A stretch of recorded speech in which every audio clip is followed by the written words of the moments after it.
¿Por qué un módulo sobre ansiedad? ¿Por qué vamos a estar dedicando un número de clases importante a estar profundizando en qué significa esto? Bueno, la mayoría de personas en algún momento de la vida vivimos algún momento de ansiedad.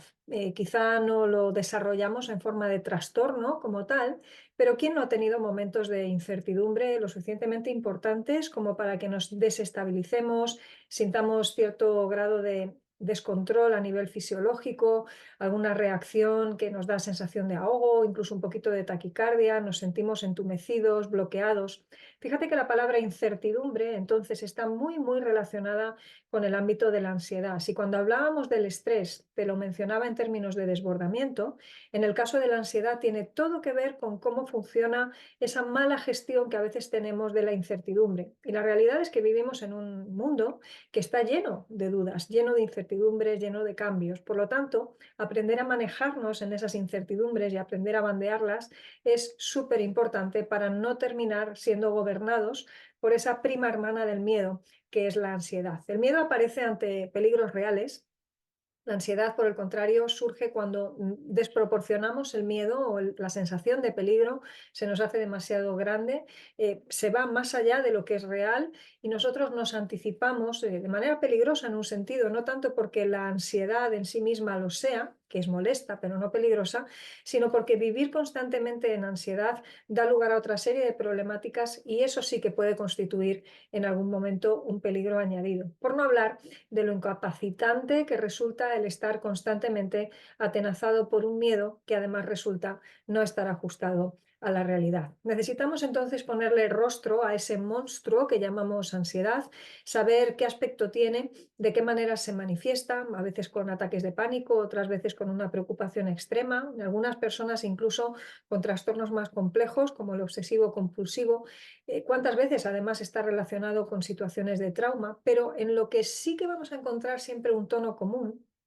va a ser en la base de la ansiedad. Niveles importantes de desbordamiento es lo que nos trae un cambio que no tenemos la sensación de manejar y que por tanto terminan llevándonos fácilmente, si no le ponemos remedio, a hacernos cada vez más pequeñitos, a sentir que ese estado de ansiedad va pudiendo con nosotros y ver la vida más y más bloqueada cada vez.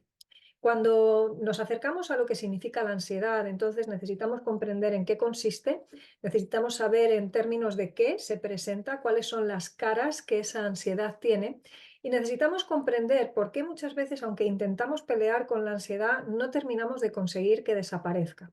Necesitamos comprender el origen, entonces, y por qué no se va de manera espontánea. ¿Qué es lo que tendría que pasar para poder verla desaparecer? Esto es lo que te quiero contar también y te voy a estar explicando cuáles son los mecanismos que alimentan la ansiedad, por qué muchos de nuestros intentos son poco fructíferos y también quiero explicarte qué es lo que hacemos los profesionales cuando nos encontramos con un caso de este tipo en la consulta. Voy a estar explicándote cuáles son las técnicas que solemos emplear.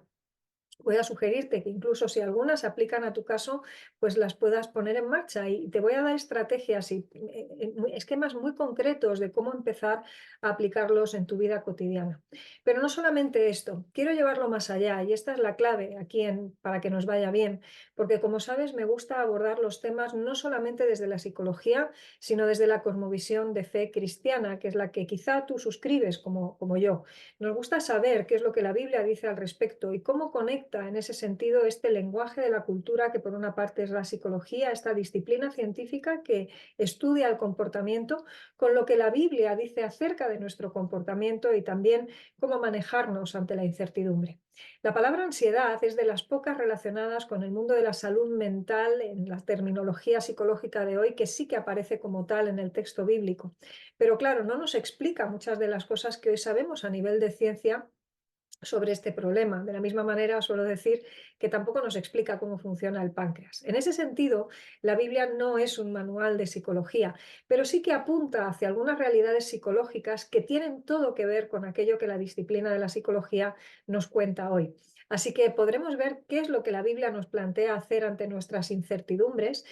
Podremos analizar algunos textos bíblicos que incluso han sido problemáticos en algunos momentos a la hora de trasladarlos porque se han planteado de una manera más basada en juicio, como el famoso no tengas miedo, que pareciera que está amenazando con un rayo que nos parta por la mitad si nos sentimos de esa manera, cuando en realidad lo que Dios nos dice constantemente es no es necesario que tengas miedo porque yo voy contigo. ¿Qué te parece si analizamos juntos todas estas cosas? Vemos cuáles son las propuestas prácticas que el Evangelio nos plantea también para poder dar respuesta a esas incertidumbres y diseñamos con toda esa información un buen plan antiansiedad. De la misma manera que te lo proponía respecto al estrés, hay muchas consignas que quiero compartir contigo respecto al asunto de la ansiedad y ver también cómo al ponerle remedio a esto podemos estar previniendo para esas tantas otras cosas que se derivan como consecuencia de no tener esto lo suficientemente bien atado. El Señor nos da recursos, entre ellos también lo que las ciencias a día de hoy nos pueden contar acerca de esto y qué bueno es que podamos analizar este asunto desde la perspectiva científica, por una parte, rigurosa, pero también con el mismo rigor o más desde la perspectiva de la fe.